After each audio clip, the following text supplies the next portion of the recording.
আর কি শিক্ষা দিবেন তাদেরকে? আল্লাহ সম্পর্কে, তার কর্ম সম্পর্কে প্রথমে শিক্ষা দিয়েছেন আপনারা। দুনিয়ার সবই আল্লাহর কর্ম, আমরাও আল্লাহর কর্ম, দুনিয়ার সব কিছু আল্লাহর কর্ম বলে তাকে ভালোভাবে বুঝিয়ে দিবেন যে সব কিছু আল্লাহর সৃষ্টি। আমরা যে কাজগুলি করি এগুলো আল্লাহ তাআলা সৃষ্টি করেছেন। আল্লাহ তাআলা কোরআনে কারীম বলেছেন, ওয়াল্লাহু খালাকাকুম ওয়া মা তা'মালুন, আল্লাহ তোমাদেরকে সৃষ্টি করেছেন এবং তোমরা যা করো সেগুলিও সৃষ্টি করেছেন। সুতরাং আল্লাহর কর্মের ভিতরে আসে সৃষ্টিও তিনি, রিজিক দাতাও তিনি।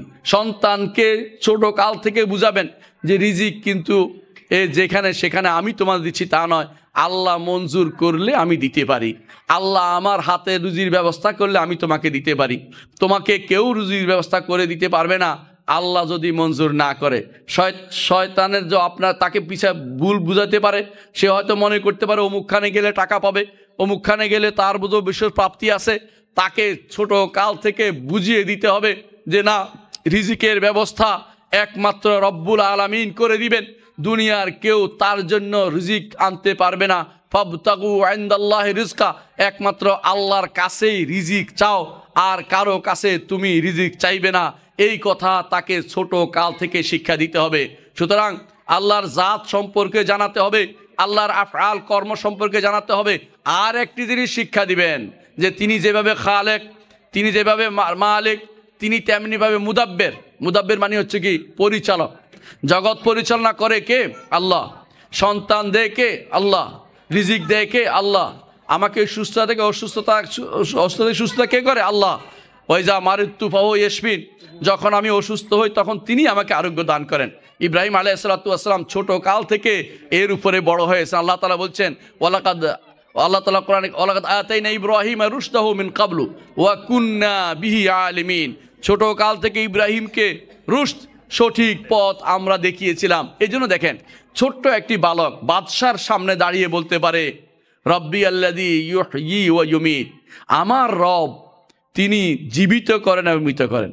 বাদশা তো খুব চালাক মানুষ, তাই না? বলতেছে আমিও জীবিত করতে পারি, মৃত করতে পারি। এই দুইটা কয়দিন নিয়ে আস। দুইটা কয়দিন নিয়ে আসছে, একটাকে ছেড়ে দিছে কয়েদি জীবিত করলাম, আরেকটাকে মেরে ফেলছে কয়েদি মারলাম। মানে চালাকি করছে। তো ইব্রাহিম আলাইহিস সালাম বুঝছেন যে সে তো চালাকি করে যাবে, তিনি আরেকটা দিলেন, বললেন যে আমার রব পূর্ব দিক থেকে সূর্য উঠায়, তুমি পশ্চিম দিক থেকে উঠাও। এটা বলেন না যে এটা তুমি হয়ে বলে আমি করছি, এটা করে না পারে, তুমি পশ্চিম দিকে উঠাই দেখো তফা বুহেতাল্লাযী কাফার। আপনার সন্তানকে তাওহীদের উপরে এভাবে প্রতিষ্ঠা করতে হবে। কিরকম প্রতিষ্ঠা করেছেন তিনি? যখন তাকে ডাকা হয়েছে আমাদের সাথে আসো, মেলাতে আসো, তিনি সেরকম শেখ সন্তান, তিনি বলছেন আইন্নি সাকিম, আমার মন ভালো নেই, আমি যেতে পারবো না। তারপর কি করেছেন? ফাজালাহুম জুজাদান ইল্লা কাবীরাল্লাহুম, বড়টা বাদে সবগুলিকে খণ্ড খণ্ডভাবে শেষ করে দিয়ে বসে আছে। যখন তারা আসছে আবার খুঁজতে, তখন বলে কে করেছে এই কাজ? সামে ক্বালু সামি'না ফাতান ইয়াযকুরুহুম ইউকাল লাহু ইব্রাহিম, কয় যে একটা লোককে শুনছি, একটা ছেলেকে শুনছি কথা বলতে, যাকে ইব্রাহিম বলা হতো, মনে হয় ওই কাজটি করেছে। তার কাছে নিয়ে আসার পরে বলা হলো কে করেছে? বলে বড়টারে জিজ্ঞাসা করো, ওইটা যেভাবে কাঁধের উপরে নিয়ে রাখছে এইটাই বোধহয় এই কাজ করে থাকতে পারে, অর্থাৎ নিজে তাওরিয়া করেছেন। যাই হোক, যেটা করেছেন, কিন্তু তাকে তাওহীদের উপরে এখন পর্যন্ত আমরা দেখি ইব্রাহিম আলাইহিস সালাতু ওয়াস সালামকে আল্লাহ তাআলা নিজে বলেছেন লাকাদ কানা লাকুম ফি ইব্রাহিম ওয়াল্লাযিনা মাআহু, লাকাদ কানা লাকুম উসওয়াতুন হাসানাতুন ফি ইব্রাহিম ওয়াল্লাযিনা মাআহু, ইব্রাহিম এবং তার সাথে যারা আছে তাদের ব্যাপারে তোমাদের উসওয়া হাসানা, উত্তম আদর্শ রয়েছে। আপনার সন্তানের জন্য আদর্শ প্রতিষ্ঠা করবেন। ইব্রাহিম আলাইহিস সালাম কি করেছেন সে কাহিনী বলবেন তাদেরকে, ঘুমানোর সময় কাহিনী বলবেন, ঘুমানোর সময় নবীদের কাহিনী বলবেন। ঘুমানোর সময় আপনি যদি কোনো তাদেরকে কে কত রান করেছে, কোথায় কোন গরু ছাগল হাঁস মুরগ মরে গেছে, কোথায় কি কি হয়ে গেছে ওইগুলি বলেন, কোনো লাভ নাই। তাদেরকে নবী রাসূলদের কাহিনী শোনাবেন এবং বিশুদ্ধ কাহিনী শোনাবেন। সেগুলি যদি কোনো আপনি পড়ে তাদেরকে বুঝাইতে পারেন নবী রাসূলরা কেন সবচেয়ে ভালো মানুষ, কেন তারা সব কিছু করেছে, এটা অবশ্যই আপনার সন্তানের জন্য সহি আকীদা গ্রহণ করার একটা কারণ হতে পারে। স্কুলে যখন একটা ঘন্টা থাকা উচিত, যেই ঘন্টায় গল্প করবে, যেই গল্পটা হবে নবী রাসূলদের নিয়ে, যেই গল্পটা হবে নবী রাসূলের যুদ্ধ নিয়ে, যেই গল্পটা হবে মুহাম্মদুর রাসূলুল্লাহ সাল্লাল্লাহু আলাইহি ওয়াসাল্লামের ত্যাগ নিয়ে, তিতিক্ষা নিয়ে, তিনি কি করেছেন, কিভাবে দাওয়াত দিয়েছেন, কিসের দাওয়াত দিয়েছেন, প্রথম কিসের দাওয়াত দিয়েছেন, জীবনের দাওয়াতের ক্ষেত্রে কেন কোনটায় তিনি কোনো ছাড় দেননি সেই বিষয়টা মনে তাদেরকে স্মরণ করিয়ে দিবেন। তাওহীদের দাওয়াতের ক্ষেত্রে সামান্যতম ছাড় চলে না। যেভাবে মুহাম্মদুর রাসূলুল্লাহ সাল্লাল্লাহু আলাইহি ওয়াসাল্লাম বলেছেন, আমার এই এক হাতে সূর্য আর এক হাতে চন্দ্র এনে দিলেও আমি কখনো এই দাওয়াত থেকে পিছপা হতে পারবো না। যখন তাকে বলা হলো যদি তুমি চাও তোমাকে আমরা রাজা বানিয়ে দেব, ক্ষমতা দিতে চেয়েছিল তাকে, তুমি যদি চাও তোমাকে রাজা বানিয়ে দেব, তুমি যদি চাও তোমাকে সুন্দরী নারী বিয়ে করিয়ে দেব, তুমি যদি চাও তাহলে তোমাকে সম্পদশালী করে দেব, দুনিয়া সম্পদশালী হয়ে যাবে, তারপরেও তুমি আমাদের এদের বিরুদ্ধে, এই মুশরিকি শিরকের কর্মকাণ্ডের বিরুদ্ধে কথা বলিও না, আমাদের মূর্তিদের বিরুদ্ধে কথা বলিও না, আমাদের ওলি আল্লাহদের বিরুদ্ধে কথা বলিও না। তিনি বলছেন যে না, আমি তো তোমাদের কাছে এত কিছু চাই না, একটি কালেমা চাচ্ছি, লা ইলাহা ইল্লাল্লাহ। আপনার সন্তানকে সেটা শিক্ষা দিতে হবে যে তাওহীদের বাণীকে অবশ্যই আপনার সন্তান যেন ধারণ করে, আপনার সন্তান যেন তাওহীদের বাণী সারা জীবন লালন করে, তার মুখ থেকে শিরিকের কথা না হয়, অন্তরে যেন শিরক না ঢুকে এবং তার কর্মকাণ্ডে যেন কখনো শিরিক করণের প্রকাশ না পায়। আপনার সন্তানকে আরও শিক্ষা দিবেন আল্লাহ রাব্বুল ইজ্জতের নামসমূহ আছে, তুমি যখন দোয়া করবে আল্লাহর নামগুলি দিয়ে দোয়া করবে।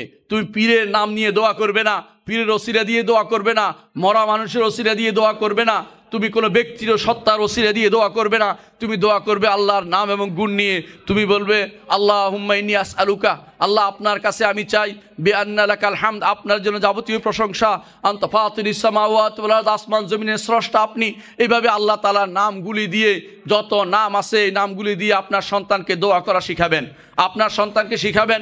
আল্লাহ তাআলা নিজে বলেছেন তাকে এইভাবে ডাকতে, ওয়ালিল্লাহিল আসমাউল হুসনা ফাদউহু বিহা, আল্লাহর রয়েছে সুন্দর সুন্দর নাম, সেগুলো দিয়ে তাকে ডাকো।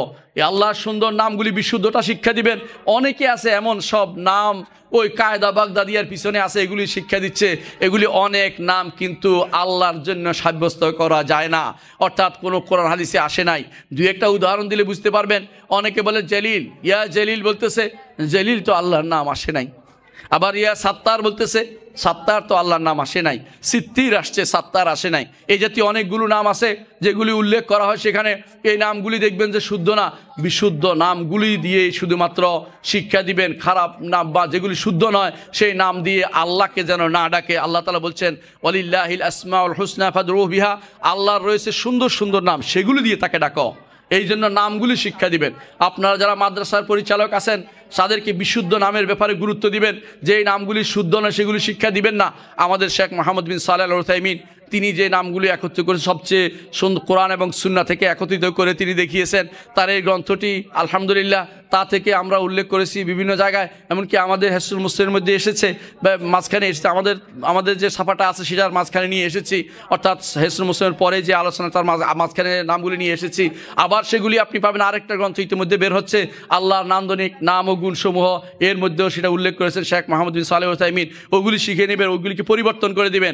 অনেকে আছে যা আছে কায়দা বাগদাদি তা মুখস্থ করাচ্ছেন, অনেকে এটা বলতে পারে, অনেক সময় বলা যায় না কারণ সব জায়গা তো আমার যাওয়া হয় না, কিন্তু এগুলি যে অনেকগুলো ভুল নাম শিক্ষা দেওয়াচ্ছেন সেটাও কিন্তু